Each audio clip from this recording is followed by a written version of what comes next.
ইফতারে যদি এরকম ঠান্ডা ঠান্ডা ম্যাঙ্গো লাস্সি থাকে তাহলে আর কি লাগে বলো। আজকের ইফতারের আইটেমগুলো কিন্তু একটু স্পেশাল ছিল, যদিও গতানুগতিক ওই যে আমরা ভাজা পোড়া বেশি খাই সেটা না করে আজকে কিন্তু রাইস আইটেমেই চলে গেলাম।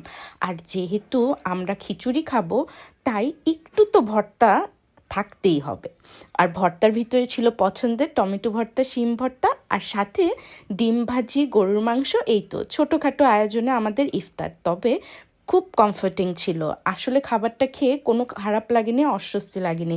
তবে বেগুন ভাজিটা কিন্তু একটু স্পেশাল ছিল। সেটা কি, সেটা তো তোমাদেরকে বলবোই। আর তার আগে চলো দেখে নিই ম্যাঙ্গো লাস্সিটা কীভাবে বানালাম। আসলে ম্যাঙ্গো লাস্সিটার মেইন উপকরণই দেশ থেকে এসেছিল, একদম দেশের আম।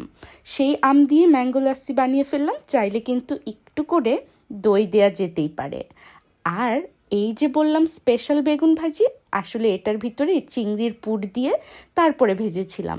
স্বাদটা কিন্তু আসলেই ডিফারেন্ট ছিল, ট্রাই করে দেখতে পারো। দেখা হবে তাহলে নেক্সট ডেতে।